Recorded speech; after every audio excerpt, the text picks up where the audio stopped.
The Pac-12 set to kick off.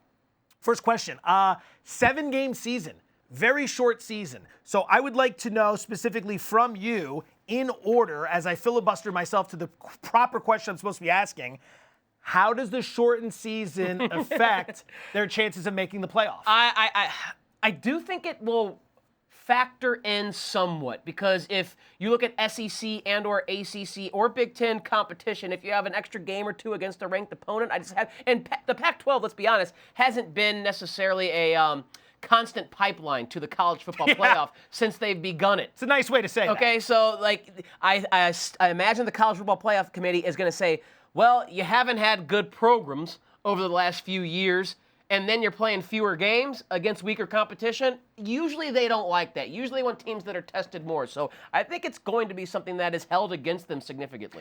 They never even are in the equation for like the 4th, 5th seed, right? Exactly. When everyone's like, it should be this team, no, it should be. You're never even arguing for them. They're so far out of it. It could help. Less chance to get injured. Okay. Remember, if one team goes 7-0, they're going to have a really good case to be made. And maybe you sit there in a COVID year with who knows what's going to happen with Clemson, no Trevor Lawrence this weekend. Bama could slip up. You might not have another contender from the SEC. I'm trying to find a way to get the Pac-12 in. I'm trying, but I'm not really sure. Yeah. That would be the key. You just could put one team goes undefeated, and they're able to avoid injuries because they're only playing 7. Now, let's say one team does go undefeated. Okay. Maybe it's USC, maybe it's, who knows, Oregon State, maybe it's their year. Oh, the Beavers. How would you view that? Do you think they'd have a legitimate case? Would you want to see them in? It would all be circumstantial. It'd all be contingent on, again, is there the best team in the SEC a 2-loss team? Is the best team in the Big Ten a 2? You know what I'm saying? Like, if there's a 1-loss Ohio State, a 1-loss Alabama, a 1-loss Clemson, I'm still going to put them in. I'd rather see those programs in the. I'm going to stop you right there. That's the second time you've pronounced it like that. First time I was going to let it slide. You got a U at the end of program. Program. Well, okay, so think about it. College football is usually dominated by schools in the southeastern part of this country, and they don't say program down there. They call it a football program. Okay? That's what Dabo, that's what Nick Saban, that's what Ed Orgeron, they got a good football program. So that's what, by ipso facto, now you say that? Ipso facto, yes. Good football program. Okay? And it's kind of fun to say. Try it. Try it one time. Program. Give me a program. Hey, we don't tolerate that here in this program, son. Yeah, exactly. You know what? It feels good. I feel like I'm coaching. You feel like you got a whistle and those old bike shorts from the 1980s on.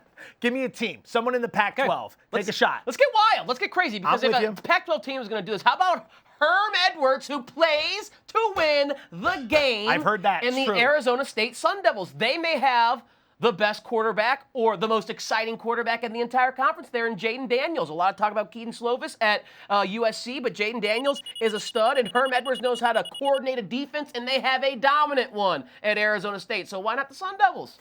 I like it. I like it if you're going to do anything, take a shot. I think that's what college football is all about this year. Preston on Daily Wager Friday picked Michigan State at 14-1 to upset Michigan. And you're sitting there and it's like, well, what do you think about it? I'm like, it's college football this year. Literally anything can happen. I'm going to try to one-up you. I'm going to take Cal at 25-1, the Golden Bears. Wow. Justin Wilcox, head coach, entering year 4. They've gotten better every single year, 5-7 to 7-6 to 8-5 last season. And they won a bowl game, just their second bowl win since 2008. Program's moving in the right direction.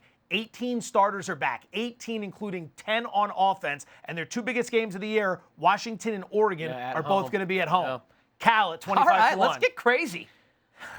What if Cal and Arizona State are in the Pac-12 title game ready? We're geniuses. We're going to look so good. It's going to be a good one there with a shot. Finally filling that pipeline to the college football. If we get I promise you this, if we get a Pac-12 team in the college football playoff, I will start pronouncing it college football programs. Is that how they say it on the West Coast? That's how they say it on the West Coast. All right. Thank you for watching ESPN on YouTube. For live streaming sports and premium content, subscribe to ESPN+.